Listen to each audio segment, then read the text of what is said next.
ಪ್ರತಿ 5 ನಿಮಿಷಕ್ಕೆ ಒಬ್ರು ಹೃದ್ರೋಗಿ ತುರ್ತು ಚಿಕಿತ್ಸೆಗೆ ದಾಖಲಾಗ್ತಾ ಇದ್ದಾರೆ. ಪುನೀತ್ ರಾಜ್ಕುಮಾರ್ ಅವರು ನಿಧನ ಹೊಂದಿದ ಮೇಲೆ 20,000 ರೂಪಾಯಿನೂ ವಾಪಸ್ ಕೊಟ್ಬಿಡ್ತೀನಿ, ತಗೊಂಡೋಗಿ ನೀವು. ಸೊ ನಾವು ಉಚಿತವಾಗಿ ನಾವು ಚಿಕಿತ್ಸೆ ಮಾಡ್ತೇವೆ, ಮಾಡಿದ್ವಿ. ನಮ್ಮ ದೇಶದಲ್ಲಿ ದುಡಿದು ಸಾಯುವರಿಗಿಂತ ಚಿಂತೆ ಮಾಡಿ ಸಾಯುವರೇ ಜಾಸ್ತಿ ಇದೆ. ಹೃದಯ ನಮ್ದಾಗ್ಲಿ ನಿಮ್ದಾಗ್ಲಿ ಅಥವಾ ಬೇರೆಯವ್ರದಾಗ್ಲಿ ಹೃದಯ ಖುಷಿಯಾಗಿರ್ಬೇಕು ಯಾವಾಗ್ಲೂ. ಯಾಕೆಂದ್ರೆ ಹೃದಯ ಖುಷಿಯಾಗಿದ್ರೆ ಮನಸ್ಸು ಖುಷಿಯಾಗಿರುತ್ತೆ. ಸೊ ಮನಸ್ಸು ಖುಷಿಯಾಗಿದ್ರೆ ದೇಹದ ಆರೋಗ್ಯ ಕೂಡ ಚೆನ್ನಾಗಿರುತ್ತೆ. ನಿಜ. ಕೇವಲ ದೈಹಿಕ ಆರೋಗ್ಯ ಮಾತ್ರ ಅಲ್ಲ, ಸಾಮಾಜಿಕ ಆರೋಗ್ಯ ಕೂಡ ಚೆನ್ನಾಗಿರುತ್ತೆ. ಅದಕ್ಕೋಸ್ಕರ ಹೃದಯ ಒಂದು ಅದ್ಭುತವಾದಂತಹ ಅಂಗ. ಇದು ಮುಷ್ಟಿಗಾತ್ರದ ಹೃದಯಕ್ಕೆ ಬೆಟ್ಟದಷ್ಟು ಕೆಲಸ ಇರುತ್ತೆ. ಅಂದ್ರೆ ಹೃದಯ ಮುಷ್ಟಿಗಾತ್ರ ಮಾತ್ರ ಇರುತ್ತೆ. ಪ್ರತಿ ಒಂದು ದಿನಕ್ಕೆ ಹೃದಯ 1,00,000 ಬಾರಿ ಮಿಡಿಯುತ್ತೆ. ಹೃದಯದ ಬಡಿತ 1,00,000 ಬಾರಿ. 6,000 to 7,000 ಲೀಟರ್ ಅಷ್ಟು ರಕ್ತವನ್ನ ಅದು ಪಂಪ್ ಮಾಡುತ್ತೆ ಬೇರೆ ಬೇರೆ ಅಂಗಾಂಗಗಳಿಗೆ. ಹೃದಯ ಒಂದು ಬ್ಯೂಟಿಫುಲ್ ಫಿಲಾಂಥ್ರಫಿಕ್ ಆರ್ಗನ್ ಆಲ್ಸೋ.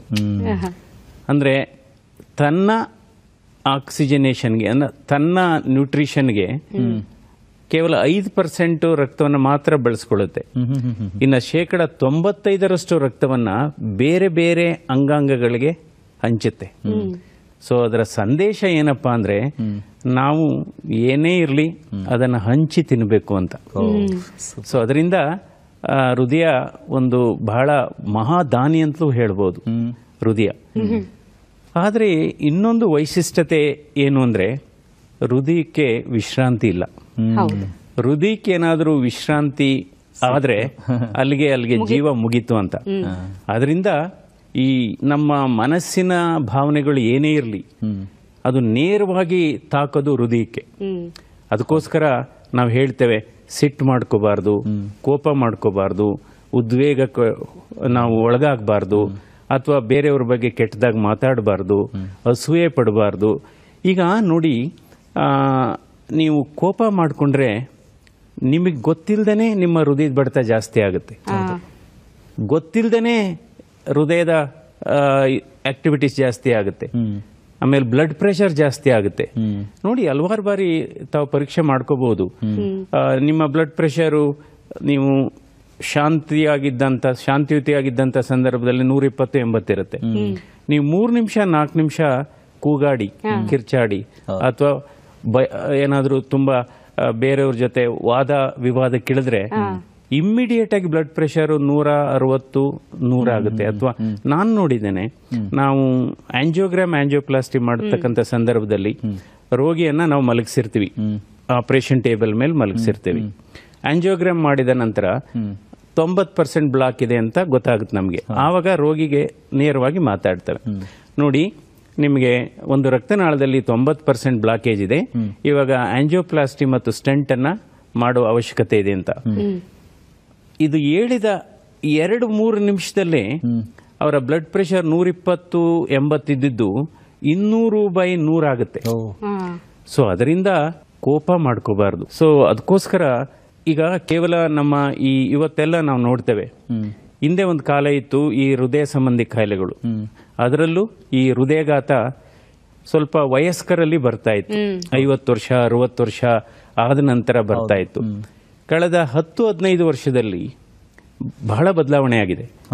ಈ ಬದಲಾವಣೆ ಅಂದ್ರೆ ಇವತ್ತು ಭಾರತ ದೇಶದಲ್ಲಿ 25% ಸಾವುಗಳು ಹೃದಯ ಸಂಬಂಧಿ ಕಾಯಿಲೆಗಳಿಂದ ಆಗ್ತಾ ಇದೆ. ಇದು ಒಂದು ಕಡೆ. ಇನ್ನೊಂದು ಬಹಳ ಆತಂಕಕಾರಿ ಬೆಳವಣಿಗೆ ಏನಪ್ಪಾ ಅಂದ್ರೆ 30% ಹೃದಯಘಾತಗಳು 45 ವರ್ಷಕ್ಕಿಂತ ಚಿಕ್ಕವರಿಗೆ ಆಗ್ತಾ ಇದೆ. ಅದಕ್ಕೆ ನೋಡಿ ಯಾವ ರೀತಿ ಈಗ ಬದಲಾವಣೆ ಆಗಿದೆ. ಮಧುಮಕ್ಕಳಲ್ಲಿ ಮಧುಮೇಹ, ಮಧುಮಕ್ಕಳಲ್ಲಿ ಹೃದಯಘಾತ. ಈಗ ನೋಡ್ತಾ ಇದ್ದೇವೆ, ಮದುವೆ ಮಂಟಪದಿಂದನೇ ಹೃದಯಘಾತ ಆಗಿ ಆಸ್ಪತ್ರೆಗೆ ಬರುವಂತಹ ಪರಿಸ್ಥಿತಿ ಆಗಿದೆ. ಸೊ ಅಂದ್ರೆ ಯುವ ಜನರಲ್ಲಿ ಮತ್ತು ಮಧ್ಯ ವಯಸ್ಕರಲ್ಲಿ ಇವತ್ತು ಈ ಹೃದಯಘಾತ ಮತ್ತು ಹೃದಯ ಸಂಬಂಧಿ ಕಾಯಿಲೆಗಳು ಇತ್ತೀಚಿನ ದಿನಗಳಲ್ಲಿ ಜಾಸ್ತಿ ಆಗ್ತಾ ಇದೆ. ನಾವು ಜಯದೇವ ಹೃದ್ರೋಗ ಸಂಸ್ಥೆಯಲ್ಲಿ ನಾವು ಒಂದು ಅಧ್ಯಯನ ಕೂಡ ಮಾಡಿದ್ದೇವೆ.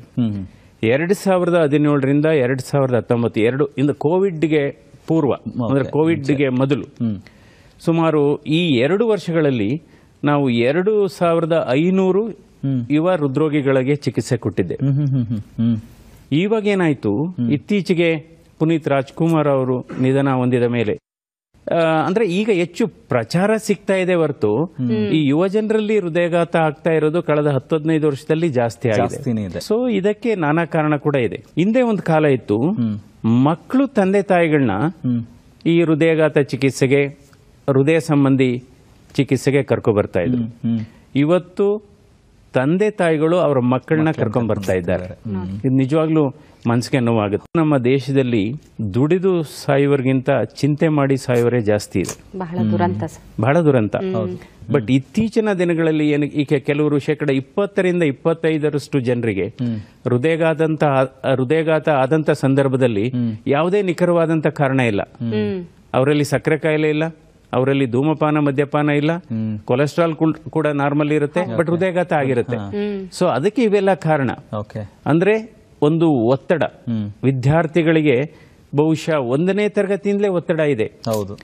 ನಂತರ ಅವರ ಉದ್ಯೋಗದ ಒತ್ತಡ, ವೃತ್ತಿಯ ಒತ್ತಡ, ಸಂಸಾರದ ಒತ್ತಡ. ಇವತ್ತು ನಮ್ಮ ಯುವ ಜನರು ಏನಾಗಿದ್ದಾರೆ, ಅವರು ಇವತ್ತಿನ ಬಗ್ಗೆ ಯೋಚನೆ ಮಾಡ್ತಾ ಇಲ್ಲ, ನಾಳೆಯ ಬಗ್ಗೆ ಯೋಚನೆ ಮಾಡ್ತಾರೆ.